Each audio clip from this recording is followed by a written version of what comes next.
Bismillahirrahmanirrahim. Alhamdulillahi rabbil alamin.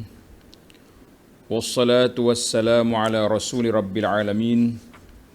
Nabiyyina wa habibina wa qudwatina Muhammad ibn Abdullah wa ala alihi wa sahbihi wa man walah. Amma ba'du. Muslimin dan muslimat, para pelajar sekalian, Assalamualaikum warahmatullahi wabarakatuh. Alhamdulillah, kita panjatkan kesyukuran kepada Allah Azza wa Jalla kerana dapat meneruskan pengajian kita dalam kitab Al-Wafi fi Syarhi Al-Arba'in An-Nawawiyah. Kitab kita ni nama dia Al-Wafi, maknanya yang lengkap. Syarah dia taklah panjang sangat. Para jemaah sekalian, kita masih lagi dalam hadis yang ke-23 di bawah tajuk kullu khairin sadaqah. Kullu khairin sadaqah. Setiap kebaikan itu berpahala sedekah. Alhamdulillah, dalam siri lepas kita sudah bincang tentang makna at-taharah, dan ada 6 jenis taharah itu. Taharah zahirnya, taharah batinnya, taharah hatinya, dan kelebihan zikir. Sebelum itu kita tengok kepada hadis daripada Abi Malik Al-Harith bin Asim Al-Ash'ari radhiyallahu anhu qala Rasulullah sallallahu alaihi wasallam at-tuhuru syatrul iman. Itu matan hadis dah. Pelajar-pelajar tengok baliklah ke matan hadis di muka surat 298. Matan duduk di muka surat 298. At-tuhuru syatrul iman. Bersuci itu separuh daripada iman. Walhamdulillah tamla'ul mizan. Kita pahala, kata alhamdulillah tu memenuhi neraca timbangan. Wa subhanallah walhamdulillah tamla'an. Dua ucapan ini memenuhi dua neraca timbangan. Ma bainas sama'i wal ardi. Kita dah bincang dalam siri lepas tentang taharah, kita bincang tentang zikir. Masuk kita pada kali ini, kita akan mula dengan wassalatu nur. Salat itu cahaya. Wassadaqatu burhan. Sedekah itu adalah tanda, bukti. Wassabru diya'un. Sabar itu kilauan cahaya, sinaran cahaya.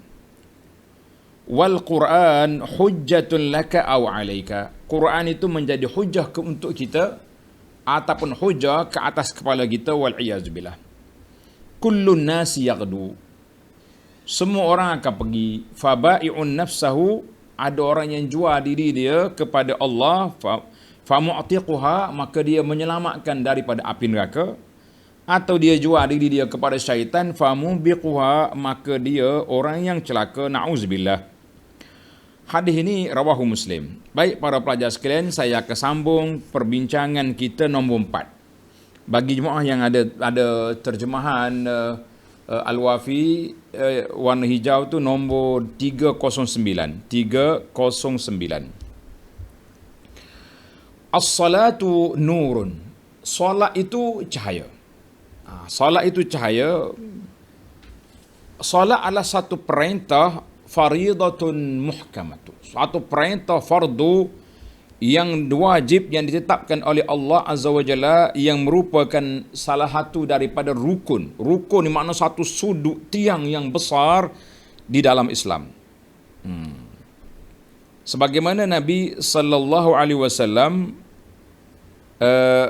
pembawa cahaya petunjuk kepada manusia ini, maka solat adalah sebagaimana diperjelaskan oleh Nabi sallallahu alaihi wasallam cahaya mutlak. Nabi kita bagi tahu bahawa solat itu adalah merupakan cahaya. Nurun mutlak. Cahaya yang membimbing orang yang melakukannya ke jalan kebaikan. Siapa dia lakukan solat dengan sempurna, maka dia terbimbing ke jalan kebaikan dan menjadi penghalangnya daripada maksiat dan memandunya ke jalan istiqamah. Allah Ta'ala berfirman dalam surah Al-Ankabut ayat 45, A'udzubillahi minasyaitonirrajim. Innas salata tanha 'anil fahsya'i wal munkar. Sesungguhnya salat yang ditunaikan dengan cara yang betul, dengan cara yang benar, dengan cara yang sempurna akan menghalang seorang itu daripada melakukan perbuatan keji dan mungkar. Habis, kenapa solat kita ini nampak macam tak apa kemas? Ada orang tengah solat duk fikir nak pergi ambil riba, nak bagi rasuah ni. Aku nak lepas solat ni, janji jumpa dengan orang di tangga masjid tu nak bagi rasuah. Kenapa? Maka kita kena muhasabah balik. Surah Al-Ankabut ayat 45 ini, maka solat adalah cahaya maknawi. Dengan cahaya ini tersuluhlah jalan-jalan hidayah dan kebenaran sebagaimana cahaya menerangi jalan yang lurus dan sejahtera. Maka siapa dia nak jalan yang lurus, dia kena lakukan solat dengan begitu baik. Orang yang melakukan solat akan nampak kehaibatan, mendapat kehaibatan dan kecemerlangan, keceriaan di dunia. Jadi kalau tengok orang tak solat ni muka dia keruk ya. Orang solat ni lain, dia punya muka ceria. Sebagaimana di akhirat esok mereka akan mendapat cahaya pada mukanya. Mukanya bercahaya berseri. Allah Ta'ala sebut dalam surah At-Tahrim, nuruhum yas'a baina aydihim wa bi aymanihim. Cahaya mereka berada di hadapan mereka dan juga berada di keliling mereka. Kita berjalan dalam keadaan cahaya. Di saat orang lain gelap gelita, maka cahaya itu sudah ada. Jadi dia kata Alhamdulillah. Jadi para jemaah sekalian, ana tak baca semua kitab ni harfian, tapi kita tahu solat itu adalah merupakan nur, cahaya. Jadi cahaya, di mana terangnya cahaya itu, iaitulah semakin tinggi darjat kita, khusyuk kita melakukan solat, maka disitulah kita punya cahaya makin jelas. Alhamdulillah. Baik para pelajar sekalian, dalam Al-Quran Allah Ta'ala sebut simahum fi wujuhim min atharis sujud. Tanda yang menunjukkan mereka orang yang soleh, orang yang beriman, terdapat pada muka mereka daripada kesan sujud dan ibadat mereka yang ikhlas. Suratul Fatih ayat 29. Ayat ini menunjukkan kepada kita bahawa orang yang solat ada tandanya. Allah Ta'ala bagi cerah muka dia. Sebagaimana hadis yang panjang, hadis yang sahih, yang Nabi SAW ditanya bagaimana Rasulullah mengenali para sahabat sedangkan tak pernah jumpa. Nabi kata apa para jemaah sekalian? Nabi SAW buat bandingan, sekiranya kamu ada sekandang kuda yang berwarna hitam. Tiba-tiba kamu punya kuda ada putih di atas dahinya. Warna putih dia punya bulu. Kena tak? Kena. Hakaza. Demikianlah umat aku esok yang solat, yang berwudu atas dunia dulu. Mereka akan datang pada hari kiamat ghurran muhajjalin. Bercahaya muka dia, bercahaya kaki tangan dia, kesan dari wudu dan juga kesan dari sujud. Alhamdulillah. Baik para pelajar sekalian, adapun hadis yang disebut oleh muallif pengarang kita ini, hadis Tabarani ini daripada Ubadah ibn Samit. Saya tak baca, tuan-tuan tanda. Hadis Ubadah ibn Samit ini akhrajahu Tabarani wa Tayalisi wa Abu Dawud. Kata di Al-Hafiz Al-Iraqi isnaduhu dhaif. Tuan-tuan tandalah di kitab hadis ini sanad dia dhaif, sanad dia lemah. Baik, kita berpindah pula kepada nurul jamaah wal masjid. Cahaya solat berjamaah dan cahaya di masjid. Allahu Akbar. Cahaya solat jamaah dan cahaya di masjid. Fa idza hafazal muslim, apabila seorang muslim itu menjaga solatnya bersama-sama dengan para jamaah di masjid, bersama para jemaah di masjid, dan maka ia memiliki cahaya di atas cahaya, dan jika solat itu didirikan di masjid, sempurnalah cahaya itu. Masya Allah. Kan orang yang berjalan ke masjid ni bercahaya dia.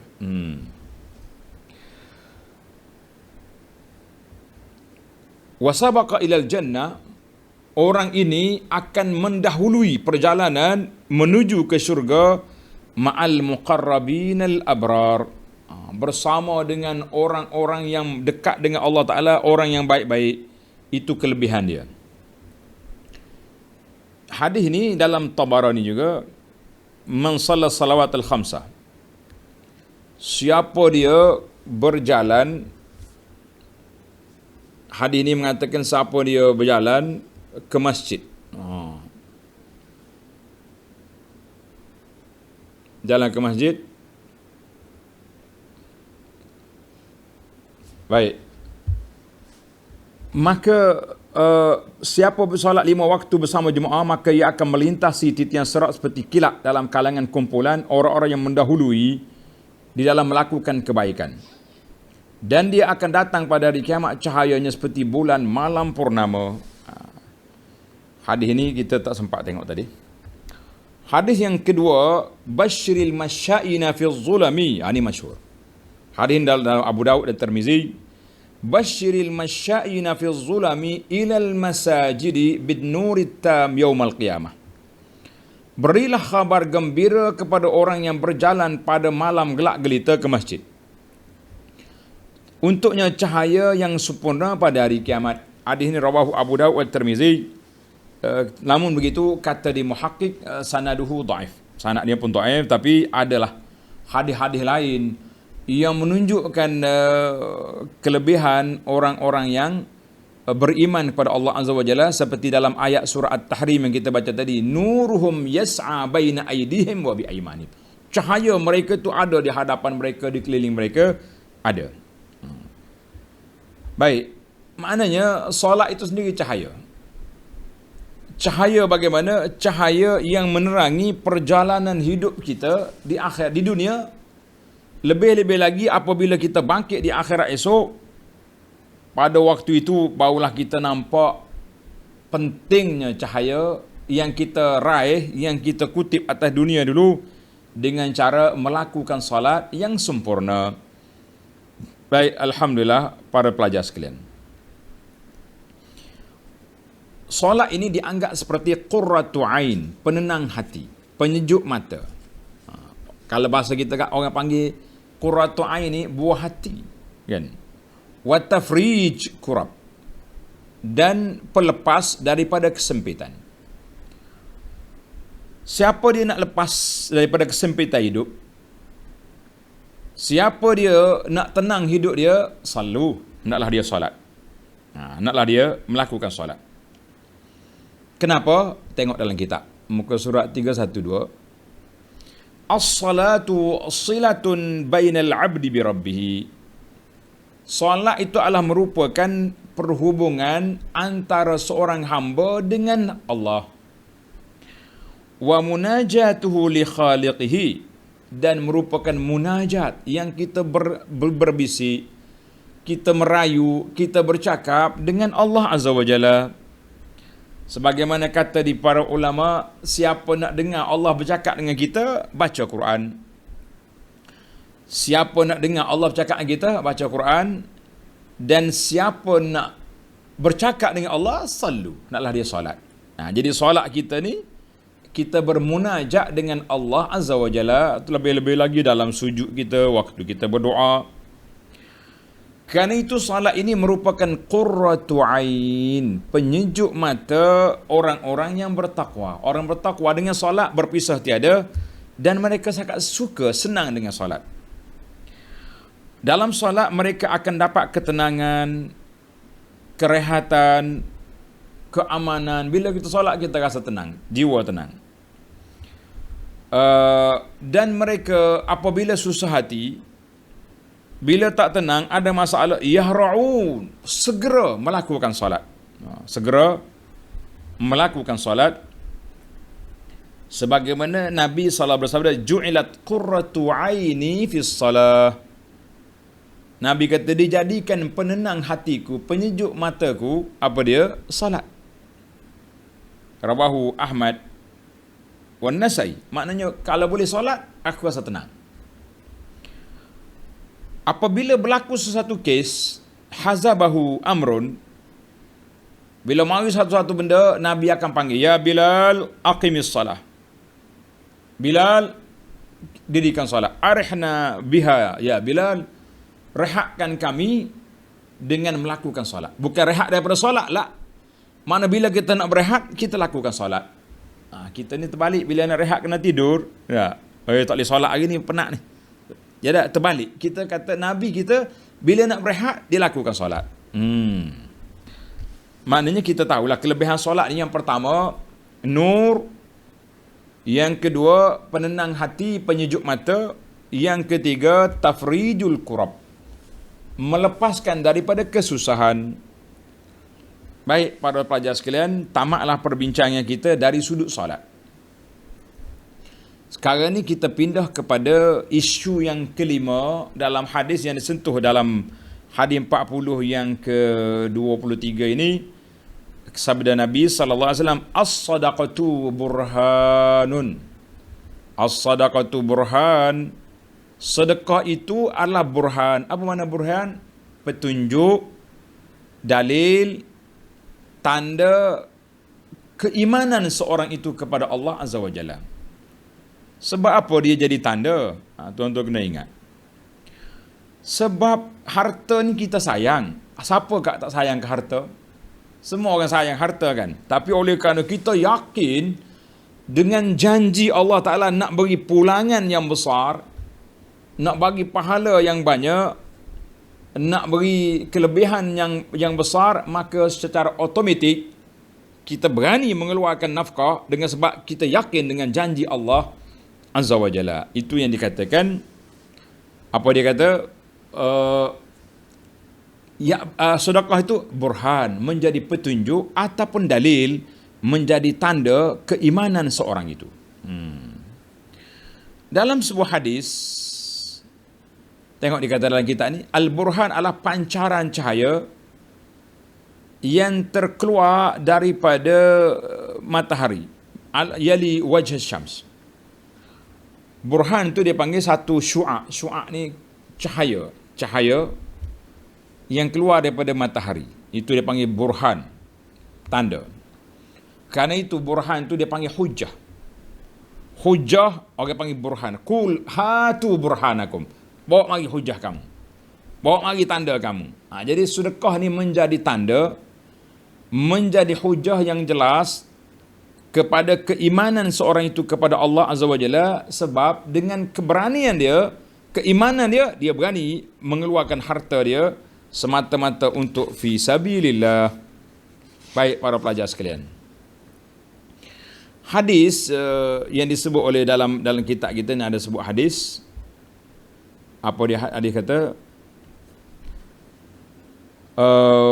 Sabda Nabi sallallahu alaihi wasallam, inni la'arifu la'alamu kalimatan. Aku tahu satu kalimah, mana-mana orang yang nak mati, kalau dia boleh mengucap kalimah ini, illa wajada ruhuhu laha rauhan. Anaknya, mana ruh dia akan keluar dengan cara yang baik. Hina takhruju min jasadihi. Dan dia menjadi cahaya pada hari kiamat. Orang kata apa dia kalimah itu? Nabi kata la ilaha illallah, kalimah itu.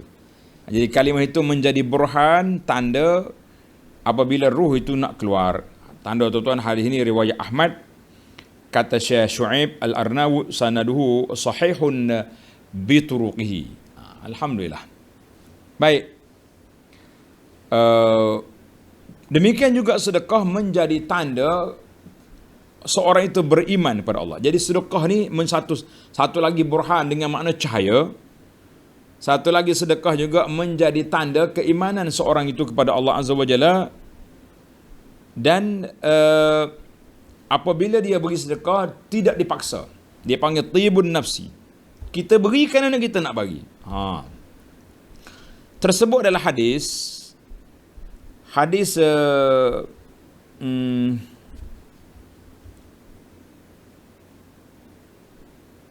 dia kata salasun man fa'alahunna. Tengok dalam kitab kita ni, muka surat 313. Salasun man fa'alahunna, Tiga perkara siapa yang melakukannya maka dia akan merasai kemanisan iman. Yang pertama, man abadallah wahdah. Siapa dia beribadat kepada Allah saja, tak ada syirik, tak ada sebarang bentuk. Yang kedua, wa syahida annahu la ilaha illallah. Ini yang kedua ni. Tanda dia la ilaha illallah, dia saksi Allah Taala tidak ada Tuhan yang berhak ni semua melainkan Allah. Wa adda zakata malihi tibatan biha nafsu. Mana dia keluarkan zakat itu dengan cara hatinya tenang. Maka orang ini akan mendapat kemanisan iman. Hadis ini rawahu Abu Dawud. Rawahu Abu Dawud wal lafzu lahu Abu Nuaim wal Baihaqi, kata di muhaqqiq dia kata isnaduhu sahih. Alhamdulillah. Baiklah, kita pindah kepada taharatun wasidqun. Taharatun wasidqun, tahara bersih dan benar. Seorang Muslim yang bersih dan suci daripada sebarang kekotoran, kebendaan, adalah yang melafazkan kesyukuran kepada Allah dengan kata-katanya dan menunaikan hak Allah dalam beribadat kepadanya, bersih dan suci daripada kekotoran maknawi, terutamanya tamak kepada harta yang dimiliki oleh orang lain dan kebakhilan. Maka dia selama-lamanya akan menjadi seorang yang pemurah dan dermawan. Ini maknanya taharatun wasidqun. Orang yang betul-betul hati dia bersih, dia tak takut untuk menderma. Allah Ta'ala sebut dalam Quran, wa man yuqa syuhha nafsihi fa ulaika humul muflihun. Sesiapa yang menjaga serta memelihara dirinya daripada dipengaruhi oleh tabiat bakhilnya, maka merekalah orang yang berjaya. Maka di sini suratul Hasyri ayat 9 dan surah At-Taghabun ayat 16. Dua kali ayat yang sama dalam Quran. Tuan-tuan tengok. Qala. Baik. Kerana itu para ulama mengatakan la yajtami' bukhlun wa imanun fi qalbi imri'in wahidin. Tidak berkumpul dua sifat ini dalam satu hati. Sifat bakhil, iman dengan sifat bakhil dalam satu hati orang yang beriman tak berkumpul. Sama ada dia bersifat bakhil ataupun dia sikap iman yang jitu, yang mantap. Iman tu ada tapi iman yang mantap itu tidak ada. Ini yang kita bimbang para pelajar sekalian. Baiklah. Kita pindah pula kepada yang ketiga, yang keseterusnya, perkara yang keenam. Tuan-tuan tengok ikut nombor ikut nombor. Yang keenam, dia kata apa tu?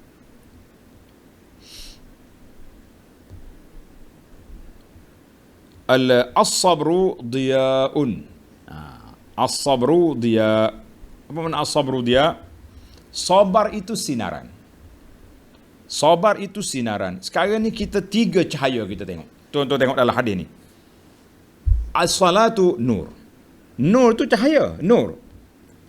Was-sadaqatu burhan. Sedekah itu burhan. Burhan tu ulama luar kata apa? Asy-syu'a. Cahaya yang kita tengok bila matahari keluar, ada cahaya matahari itu. Kita nak kata apa? Cahaya lah. Mana sedekah tu cahaya. Apa ni? Salat, nur. Yang ketiga, as-sabru diya'un. Sabar itu diya'. Diya' ni kita kata sinaran. Sinaran itu diya'. Tengok dalam kitab kita ni. Dia kata, sinaran, pancaran cahaya. Dia dengan mana pancaran cahaya, ia adalah cahaya yang menghasilkan kepanasan dan boleh membakar seperti cahaya matahari. Jadi cahaya matahari dia panggil hararatun wa ihraq. Panas membakar. Itu cahaya matahari. Maka dia dia. Dia ni cahaya sinaran. Bi khilafil qamar, kalau bulan orang tak panggil sinar, bulan bersinar, tak ada orang kata. Tak ada, oh malam ni Masya Allah, bulan purnama bersinar. Lah. Bulan bercahaya, cahaya bulan. Fa'innahu nurun mahda, isyraqun bighairi ihraq. Tengok bahasa Arab. Isyraq bighairi ihraq. Dia bercahaya tapi tidak membakar. Tak ada orang kata, kenapa awak ni jadi gelap ni? Allah terbakar sebab duduk semalam tidur bawah pacaran cahaya bulan. Ada tak? Tak ada. Kalau kenapa terbakar tu? Pagi tadi buat piknik di tepi pantai kena panah. Nampak? Tapi duduk cahaya bulan pagi sampai malam sampai subuh tak ada orang gelap sebab kena cahaya bulan. Dia panggil cahaya bulan ni cahaya isyraqun bighairi ihraq. Bercahaya tapi tidak membakar. Kenapa sabar Nabi sebut as-sabru dia? Sabar itu iaitulah sinaran pancaran cahaya. Lihat, kerana dia kata sabar ini paling berat di atas jiwa nak melakukannya. Perlu pada mujahadah, perlu kepada kekuatan jiwa, perlu kepada banyak perkara. Sebagaimana yang telah kita sebut dalam siri yang lepas, 3 kategori sabar. Ingat balik. Yang pertama, sabar melakukan ketaatan. Yang kedua, sabar meninggalkan maksiat. Yang ketiga, sabar alal makari wal masaib. Sabar menanggung kesusahan, menanggung kepayahan, menanggung musibah. Jadi 3 perkara. Maka sentiasalah seorang Muslim itu bersabar, sebab dia panggil as-sabru tariqun nasri. Sabar jalan kemenangan, dia mesti duduk atas sabar. Tak ada orang-orang dulu menang tanpa sabar, tak mungkin. Nabi Musa nak boleh kemenang, dia berdoa kebinasaan Firaun, katanya berapa tahun lepas pada itu barulah Firaun tenggelam dalam laut Kalzum. Memerlukan masa. Sebab itu dia panggil sabar ini satu perkara yang berat, mudah diucap, payah nak lakukan, kita nak lakukan. Baik para pelajar, para jemaah sekalian, dalam bab sabar ni Tuan Syekh kita telah bawa beberapa hadis, beberapa ayat. Tengok ayat tu, wabasyiris sabirin. Ambillah khabar gembira pada orang yang sabar. Alladzina idza asabathum musibatun qalu inna lillahi wa inna ilaihi raji'un. Tengok surah Al-Baqarah ayat 155 dan 157, itu kelebihan sabar. Dan banyak lagi kelebihan sabar. Innama yuwaffas sabiruna ajrahum bighairi hisab. Orang yang sabar, Allah Ta'ala akan beri pahala tanpa limit. Habislah kita bab sabar secara ringkas. Para pelajar boleh baca dalam kitab yang penuhnya. Kemudian yang ketujuh, isu yang ketujuh, Al-Quran. Nabi sebut tadi, Al-Quran hujjatun laka au hujjatun alaik. Na'udzubillah. Al-Quran itu hujjah untuk kita, menjadi panduan, menjadi hujjah. Kita nak menyelamatkan diri kita di dunia dan di akhirat esok, maka dia panggil hujjah. Ataupun Al-Quran menjadi hujjah ke atas kepala kita. Na'udzubillah. Tengok kitab. Manhaj, dasar, cara bagi seorang Muslim adalah Al-Quran. Cara hidup kita berpandukan Quran. Imamnya, pemimpinnya adalah kitab Allah. Menjadikan petunjuknya sebagai petunjuk. Memerintah dan menyuruh apa yang diperintahkan dan disuruh olehnya, dan berakhlak dengan akhlaknya. Siapa saja melakukan seumpama itu, ia beroleh manfaat daripada Quran apabila membacanya. Jadilah Al-Quran sebagai dalil, petunjuk kepada kejayaan di dunia dan juga burhan, hujah yang mempertahankannya di akhirat esok. Jadi Quran ini akan jadi apa? Jadi hujah untuk kita. Menjadi syafaat untuk menyelamatkan kita di hadapan Allah Azza wa Jalla. Tapi ingat, siapa yang baca Quran tidak beramal, tengok di bawah. Tengok ni dalam surah Syekh kata, man tanakkabat tariq, siapa sahaja yang menjauhi jalan yang lurus dan menyimpang daripada ajaran Al-Quran, maka Al-Quran akan mendakwanya pada hari kiamat. Tengok, kita baca Quran, tapi kita tidak beramal dengan isi kandungan Quran. Oh, baca Quran juga, habis kumpulan kita masuk, kan? Semua kumpulan kita masuk. Kumpulan tadarus masuk. Sekarang ni pula musim PKP ni, kumpulan tadarus Zoom masuk. Tadarus StreamYard masuk. Tadarus WhatsApp masuk. Tapi dalam beramal dengan Quran tidak. La. Kata di para ulama, tengok ni. Semakin banyak tilawahnya, tuan-tuan tanda kata-kata ni sangat menggerunkan kita. Semakin banyak tilawahnya tanpa beramal, maka semakin bertambah pula lah dosanya, kerana beliau mendatangkan hujah bersama dirinya ke atas dirinya sendiri. Jadilah dia seorang yang berpaling daripada jalan yang lurus. Na'udzubillah. Tapi sebaliknya orang yang baca Quran, orang yang beramal dengan Quran, maka mereka lah orang yang berbahagia. Sebagaimana sabda Nabi sallallahu alaihi wasallam, "Iqra'ul Quran fa innahu ya'ti syafi'an yaumal qiyamah." Nabi kata, bacalah Quran, kan dia akan datang menjadi pemberi syafaat pada hari kiamat. Kan dalam hadis yang panjang bulan Ramadan, Quran kata apa? Ya Rabbi mana'tu an-naum, ya Rabbi kerana akulah dia tak boleh tidur malam, dia bangun tahajud, dia baca, maka syafi'ni, bagilah aku pertolongan aku untuk menyelamatkan dia daripada api neraka. Jadi itu yang kita harapkan, Al-Quran itu menjadi hujah kepada kita, jangan jadikan hujah ke atas kepala kita.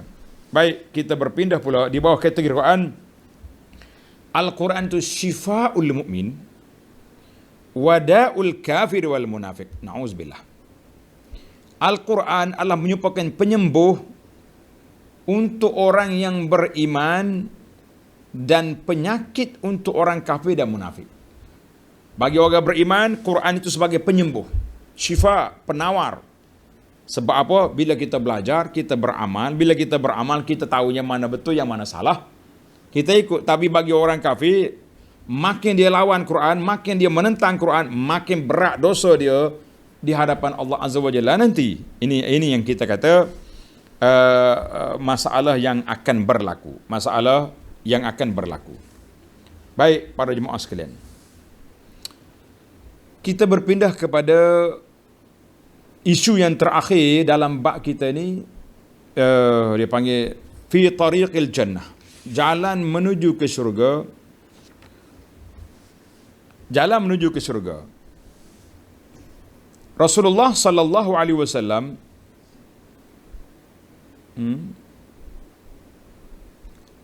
tengok kata-kata ulama salah sebelum itu. Muka surat 316.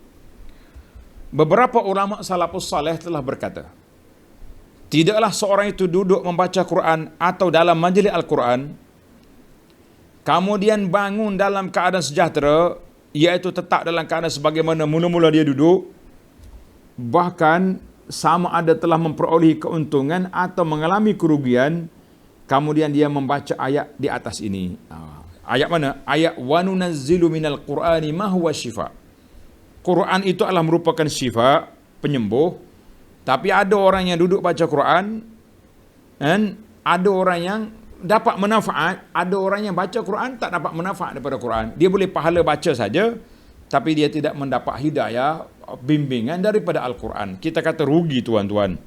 Yang kita naknya kita baca Quran biar kita faham. Apabila kita faham, ketika itulah kita mula apa? Kita mula beramal dengan apa yang kita belajar. Ini yang kita nak. Mudah-mudahan kita termasuk di kalangan orang-orang yang memaham, yastami'una al-qawla fayattabi'una ahsan. Dengar Quran, baca Quran, ikut arahan Quran. Baik, kita pergi kepada fi tariqil jannah, jalan menuju ke syurga. Nabi kita sallallahu alaihi wasallam telah memberi dalam nasihat dia yang panjang tadi kepada sahabat, taklah panjang sangat. Nabi kita telah memberi nasihat, ada orang yang kullun nasi yaghdu, setiap pagi, setiap manusia itu berpagi-pagi, ada orang yang membebaskan dirinya, ada orang yang mencelakakan dirinya. Maka setiap orang itu ada yang paginya baik, bukan kata pagi baik petang tak baik, maknanya berpagi-pagi telah mendapat hidayah Allah Azza wa Jalla, dan dia telah menjalani hidupnya daripada awal pagi sampai ke petang dalam keadaan diredai oleh Allah Azza wa Jalla. Alhamdulillah. Dia pergi kerja, dia terus tidak kena. dia pergi berniaga juga dengan cara baik. Dia tak jual benda-benda yang haram, dia tak jual benda-benda yang tidak baik contohnya. Dan satu kumpulan lagi, hunaka man qada, orang yang menghabiskan masanya siang atau malam fi maksiatillah, maka orang ini dianggap sebagai orang yang menjual dirinya kepada siapa? Menjual diri dia kepada kecelakaan. Nauzubillah. Nah, menjual dirinya kepada kecelakaan. Baik para pelajar sekalian, itu dua perkara yang kita buat. Kemudian kita berpindah kepada perkara yang ke-8. Yang lain-lain itu pelajar-pelajar boleh bacalah, kan? Yang ke-8 kita tengok syahadatun maqbulatun munjiyatun. Syahadah yang diterima merupakan suatu penyelamat. Orang yang yasta'inul mu'min, seorang mukmin adalah dia minta untuk menyelamatkan diri dia daripada api neraka dengan cara memantapkan iman dia. Bagaimana cara nak mantapkan iman? Iaitulah bizikrillah. Nalah dia berzikir kepada Allah Azza wa Jalla. Tengok dalam kitab ni Tuan Syekh bawa kepada kita zikir yang menjadi bacaan kita pada waktu pagi dan petang. Tengok dalam buku zikir kita ni, zikir yang ke-12. Zikir yang ke-12. Dalam buku zikir kita yang ke-14, yang ke-12, siapa dia baca pada waktu pagi atau petang, Allahumma inni asbahtu ushiduka. Kalau petang amsaitu ushiduka wa ushidu hamalata arshika wa malaikataka wa jami'a khalqika annaka antallahu la ilaha illa anta wa anna muhammadan abduka wa rasuluh. Jadi kita baca 4 kali, maka dia bebaskan daripada api neraka. Tandalah. Hadis ini Imam Nawawi kata isnaduhu jayyid, rawahu Abu Daud, dan Syekh Syuaib juga mengatakan isnaduhu hasan. Kita kata alhamdulillah. Tengok dalam zikir nombor 12, dalam zikir waktu pagi ni. Tuan-tuan boleh baca. Di sana ada. Alhamdulillah. Maknanya kita ni kena iqrar. Tengok dalam hadis, dalam bacaan, ini asbahtu ushiduka. Setiap pagi, setiap petang aku bersaksi, menyaksikan segala hamalat arsyik dan semua makhluk, annaka antallahu la ilaha illa anta wahdaka la syarikalah. Mana kita menyaksi. Ini dia panggil, sebab itulah bila kita baca zikir pagi petang ni tuan-tuan dan puan-puan, kita kalau boleh-boleh kita kena faham maksud dia, faham makna dia, barulah kita menghayati zikir yang kita baca tu. Kalau tidak, kita baca tak tahu apa, nyanya kan. Cuma hak yang kedua tu masalah. Hadis yang kedua dalam kitab tuan-tuan ni, siapa dia baca waktu hari subhanallah bihamdi 1000 kali. Jadi kata di para ulama muhakkik, dia kata dhaif sanad itu. Biasa hak Nabi suruh ni 100 kali. Hadis-hadis yang sahih dia sebut 100 kali bacaan, seperti yang saya dah senaraikan dalam buku kita ni, senarai kita ni, zikir 4 kalimah, dia ada 100 kali banyak. Ini 1000 kali panjang ni. Baik, kita berpindah kepada isu yang seterusnya, iaitu yang ke-9, la yabi' illa lillah. Mu jangan jual diri kamu jangan jual jiwa kamu kecuali kepada Allah Azza wa Jalla. Nabi sebut ba'i'un nafsa, menjual diri dia kepada siapa? Jual kepada Allah ke jual kepada syaitan? Kalau jual kepada Allah, innallaha ashtara minal mu'minina anfusahum wa amwalahum bi anna lahumul jannah. Tengok ayat Quran. Allah kata sungguhnya Allah telah membeli daripada orang-orang yang beriman akan jiwa mereka dan harta benda mereka dengan balasan bahawa mereka akan beroleh syurga. Surah At-Taubah ayat 11. Maknanya kita jual diri kita, artinya orang ni masuk medan peperangan, berjihad, mati syahid, mana kita serahkan nyawa kita ni kepada Allah Azza wa Jalla. Kita jual harta kita kepada Allah, maknanya kita sedekah.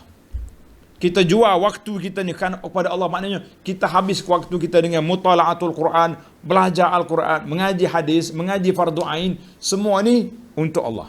Itu dia panggil jual diri dia kepada Allah. Nak jual kepada syaitan, na'udzubillah. Jadi ada orang yang jual kepada syaitan, duk ikut jalan ke syaitan, maka manusia itulah manusia yang celaka. Baiklah. sebagai penutup kepada hadis yang ke-23 ini, setelah kita buat dua siri yang pertama dan siri ini, dia punya penutupnya satu je. Yang pertama, al-imanu qaulun wa amal.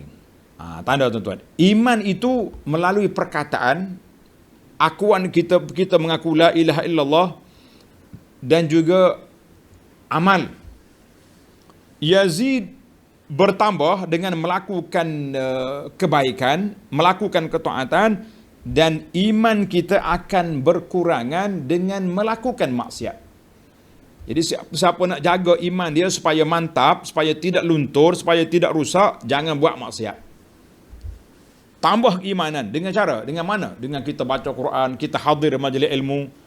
Sahabat-sahabat ni banyak kali dah tanya. Dalam tanya jawab bertanya, Ustaz, Abu Anas, kami ikut kuliah online ni macam mana? Kita kata insya-Allah termasuk dalam majlis ilmu. Sebab tak adalah jalan lain. Nak pergi masjid tak boleh. Kalau boleh pun terhad. Macam-macam kita punya COVID mari ni. Jadi kita gunakan jalan yang ada ini. Medium yang kita ada ni kita gunakan. InsyaAllah ada manfaat. Cuma jangan kena pandai lah. Ni setengah orang ni tak kira masa ni.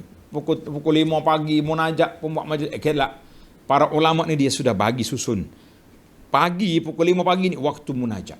Munajat pula tak perlu munajat ramai-ramai, zoom tak payah. Kita munajat kita dengan Allah Azza wa Jalla. Selepas solat subuh kita zikir, kemudian kita boleh berkuliah malam boleh. Jadi kena tengok masa juga. Baik, yang kedua, annal a'mal tuzan. Amalan kita ni akan dihitung, akan ditimbang. Kan Nabi sebut tadi, alhamdulillah tamla'ul mizan. Kita puji Allah memenuhi neraca timbangan. Subhanallah, penuh neraca yang kedua. Masya Allah, tabarakallah. Jadi jelas. Di antaranya hadis yang masyhur, Nabi kita sebut kalimatan, dua kalimah yang sangat disayangi oleh Ar-Rahman, berat dalam timbangan, ringan untuk lidah nak sebut. Kalau tidak dikacau oleh syaitan, subhanallah bihamdi, subhanallahil azim. Tapi kalau syaitan mau kacau kita, satu daripada pagi sampai hari ni, sekali pun kita tak sebut subhanallah bihamdi, subhanallahil azim. Tuan-tuan dan puan-puan, muhasabah sendirilah. Berapa kali dah aku sebut subhanallah bihamdi, subhanallahil azim? Kan? Wah, dak lagi hari ni. Masya Allah. Menangis kita di sisi Allah Azza wa Jalla. Kenapa Allah Ta'ala keluarkan lidah kita daripada sebut nama dia? Ainal khala, di mana kesilapan? Mesti ada benda silap. Sehingga kan signal kita tak terperangkap untuk menyebut nama Allah. Na'udzubillah min ghadabillah. Baik, yang ketiga, siapa yang menjaga solat dia dengan pada waktunya, dengan rukunya, dengan sunat-sunatnya, maka itulah dia panggil orang yang akan mendapat cahaya dalam hidup dia di dunia dan cahaya di akhirat esok. Yang keempat, al-iktsaru minal infaq. Banyaklah beri nafkah pada jalan kebajikan, membantu orang-orang yang susah, menolong orang-orang yang miskin atau yang memerlukan, ataupun membina tempat-tempat masjid pengajian. Tak perlu membazir. Hari ni anda tengok masjid di kampung sampai berbelah juta dia punya. Allahu Akbar. Pintu dia ukit. Kita kata ini semua sebagaimana kata ulama salafus salih, isba'us sajid aula min zinatil masajid. Beri makan orang lapar, orang-orang yang bersujud, orang beriman yang lapar tu lebih baik daripada kamu duk hiaskan masjid. Hias masjid berjuta-juta buat apa? Sedangkan dalam kampung kita ramai lagi orang-orang yang miskin yang tak cukup makan. Tak. Ini semua termasuk dalam tanda-tanda kiamat. Masjid yang besar-besar tapi orangnya tak ada. Masjid besar, orang boleh pergi 4 orang, nak kata apa? Baik. Yang kelima, as-sabru ala syada'id. Naklah kita sabar. As-sabru diya. Sabar itu adalah merupakan kilauan cahaya, sinaran cahaya yang begitu kuat. Jadi beza, kita dah beza tadi, di antara cahaya nur, di antara burhan, di antara diya. Diya itu cahaya yang bersinar. Yang keenam, Al-Quran menjadi satu dustur panduan hidup kita.